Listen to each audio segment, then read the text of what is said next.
दोस्तों, आप सबको मेरी प्यार भरी नमस्कार। आज मैं बाबा नानक जी की एक वाणी लेके आया हूं, जिसका हम अर्थ समझेंगे और जानेंगे कि बाबा नानक ने हमें क्या संदेश दिया। क्योंकि जैसा आप सब जानते हो कि हर संत हमें एक ही संदेश देता है, लेकिन हम मन के दायरे में रहते हैं, इसलिए हम समझते हैं कि अलग अलग संतों के अलग अलग पंथ हैं। जैसे सिख बाबा नानक को फॉलो कर रहे हैं, रविदासीय जो हैं वो रविदास जी को फॉलो कर रहे हैं, और भी जो पंथ हैं वो किसी और गुरु को फॉलो कर रहे हैं, और अलग अलग पंथों में अलग अलग समूहों में हम बट गए हैं केवल मन के कारण।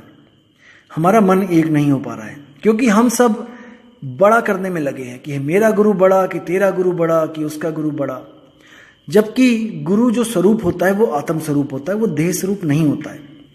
जो गुरु आत्म स्वरूप है उसमें आप कैसे जजमेंट करोगे कि कौन बड़ा कौन छोटा। जैसे पानी गिलास में हो, चाहे घड़े में हो, चाहे जग में हो, चाहे कटोरी में हो, पानी में आप कैसे उसको अलग कर सकते हो। पानी में तो फॉर्मूला है पानी का H2O, 2 मॉलिक्यूल हाइड्रोजन के और 1 ऑक्सीजन का। आप उसको कभी भी अलग नहीं कर सकते। आप किसी भी बर्तन में देखोगे आपको वही H2O हाइड्रोजन ऑक्सीजन के मॉलिक्यूल बॉन्ड में मिलेंगे।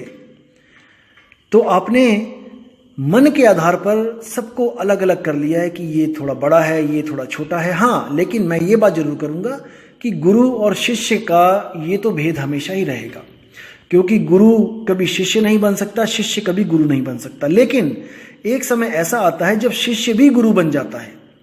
जैसे वाणी में आता है कि आपे गुरु आपे चेला, यानी कि वो स्वयं ही गुरु था और स्वयं ही वो चेला बन गया। मतलब कि जब हम आत्म स्वरूप से देखेंगे तो आपे गुरु आपे चेला उस आत्मा के लिए बोला जा रहा है कि वो आत्मदेव आपे गुरु, यानी कि वो गुरु में भी आत्मदेव बोल रहा है और आपे चेला चेले में भी आत्मदेव बोल रहा है। आत्मा ही आत्मा का गुरु और आत्मा ही आत्मा का चेला हुआ पड़ा है।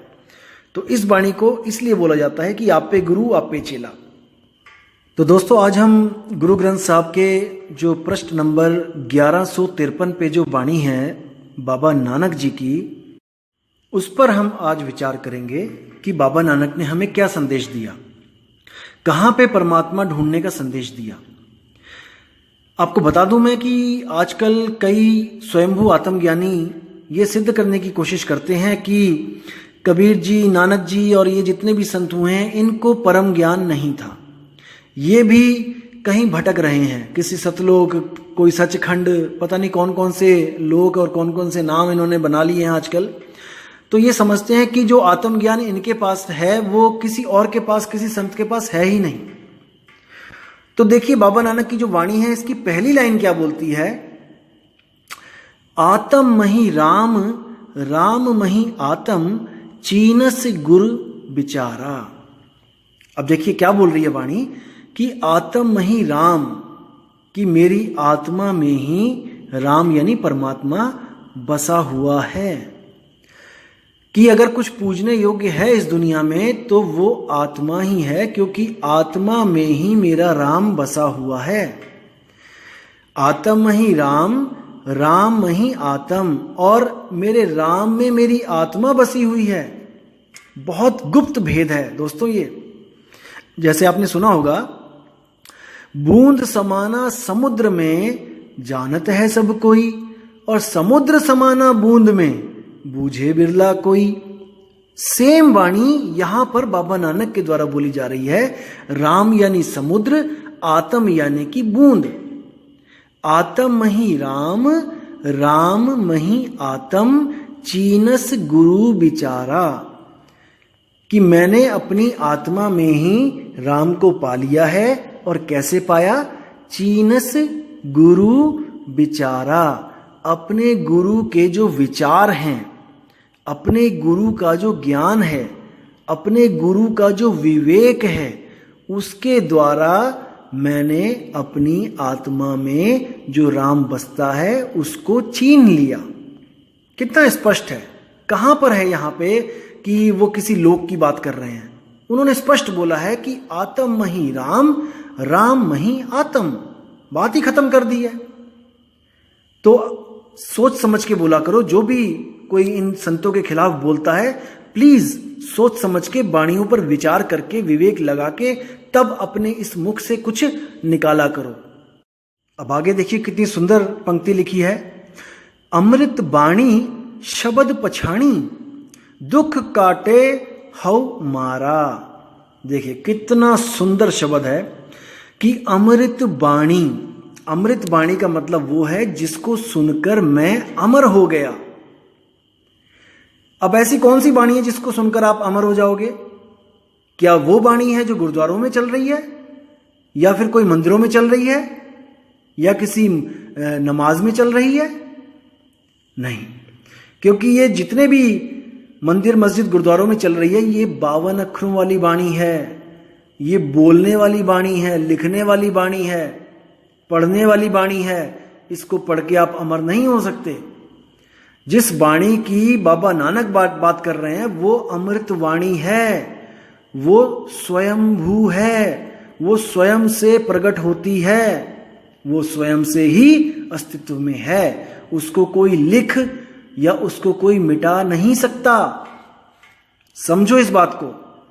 अमृत बाणी शब्द पछाणी, यानी कि मैंने उस बाणी को अनुभव किया जिसके द्वारा मैं अमर हो गया। कैसे अनुभव किया? शब्द पछाणी, गुरु के शब्द को जब मैंने परखा और उसका मैंने जब सिमरण किया, तब मैंने उस अमृत बाणी को अनुभव किया, जो बाणी जुग जुगांतर से बजती आ रही है। एक पल के लिए भी वो रुकी नहीं है। जो आदि सच है, जुगाद सच है भी सच, और नानक होसी भी सच है। उस बाणी को मैंने गुरु के द्वारा जब शब्द दिया गया, जो शब्द लिखने बोलने पढ़ने में नहीं आता, तब मैंने जब उसका सिमरण किया। सिमरण का मतलब ये नहीं कि मैंने उसको जपा। सिमरण का मतलब क्या होता है? सिमरण अक्षर आया है संस्कृत भाषा से, जिसको हम कहते हैं स्मरण। स्मरण ही सिमरण बन के आया पंजाबी भाषा में।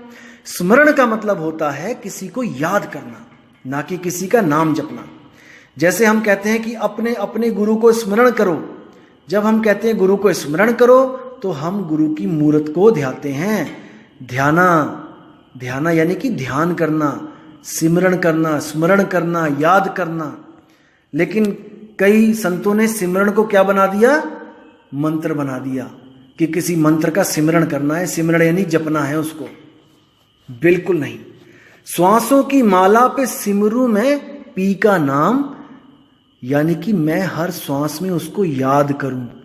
लेकिन अनाड़ी संतों ने श्वासों की माला पे जपवा दिया। नहीं, बाबा नानक कहते राम राम करता जग फिरे, राम ना पाया जाए।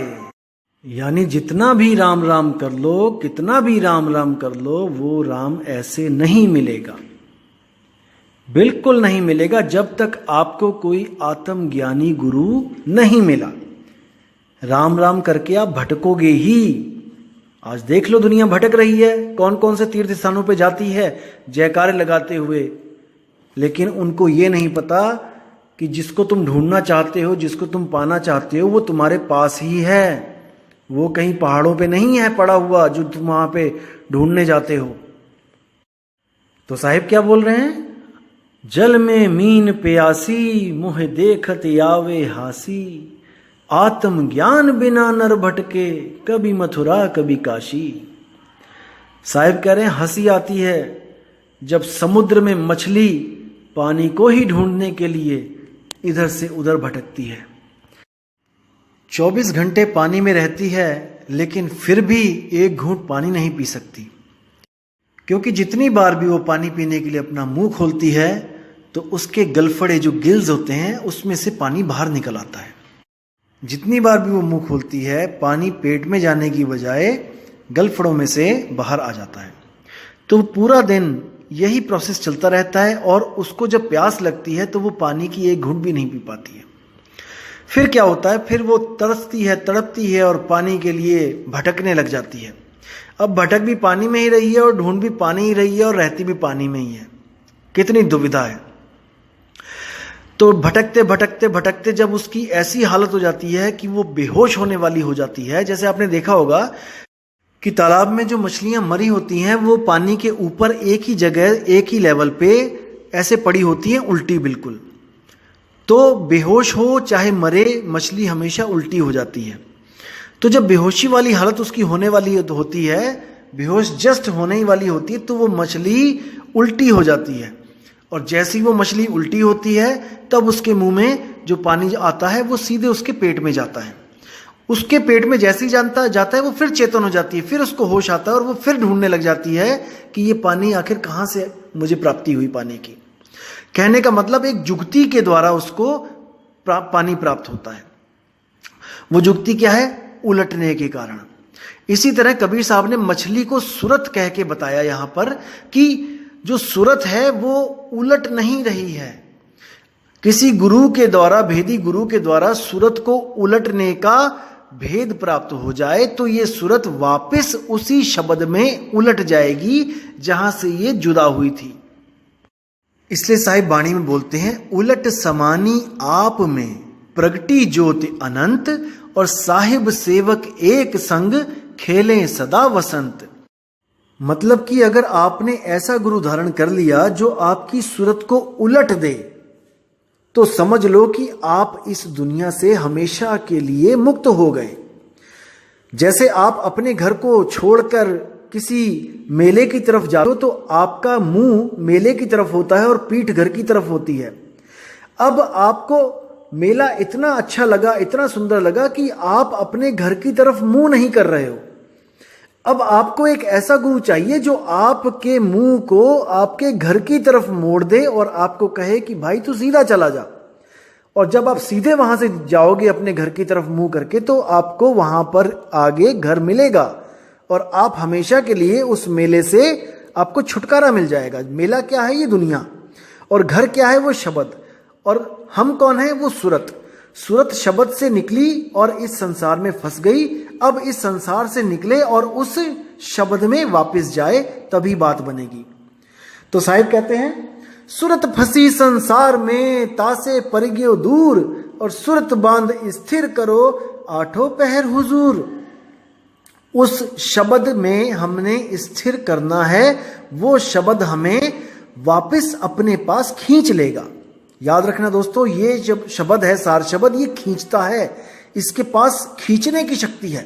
बाबा नानक ने भी एक जगह बोला, तोरी न टूटे छोरी न छूटे, ऐसी माधो खींच तनी, मऊ लालन स्यों प्रीत बनी। और साहिब ने भी बोला,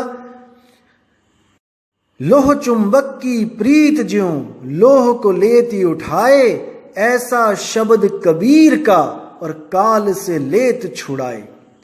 तो साहिब का जो शब्द है वो खींचता है, और जब वो खींचता है तो आपको कोई भी रोक नहीं सकता।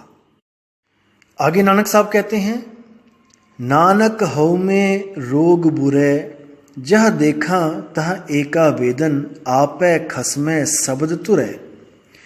मतलब कि मैं जहां पर भी देखता हूं हर जगह ईगो, अहंकार ही अहंकार दिखता है। कोई गुरु इस वक्त सत्य और असत्य को परखना भी नहीं चाहता। क्यों? क्योंकि हजारों की भीड़ उनके पीछे लगी है। अगर आज वो परख कर अपने रास्ते को सही करेंगे तो उनको लोक लाज आती है कि लोग कहेंगे कि गुरुजी आज तक आपको सत्य और असत्य का ही पता नहीं था। इतने चेले बना लिए, अभी तक आपने परख ही नहीं करी थी कि रास्ता सही है कि गलत है। तो इसलिए वो लोग इस लोक लाज के मारे खुद तो 84 में जाएंगे और आप लोग को भी 84 में लेके चले जाएंगे। इसलिए नानक जी कह रहे हैं कि हर जगह जहां देखता हूं वहां पे हौमे का रोग लगा है, अहंकार का रोग लगा है। जहां देखा तहां एका बेदन, जहां भी देख रहा हूं मैं एक ही दर्द है, सबको एक ही बीमारी लगी हुई है। आपे बख्शे शब्द तुर है, यानी वो परमपिता परमात्मा स्वयं आकर बख्शता है अपना शब्द, जिसको शब्द तुरै बोला है। यानी कि वो शब्द जो धुर से ही है, जो शुरू से ही है, जो कभी खत्म नहीं होता। बस वही शब्द को ढूंढना हमारी जिंदगी का मकसद है। अगर हमें इंसान जन्म मिला है केवल इसलिए कि उस शब्द को प्राप्त करना है।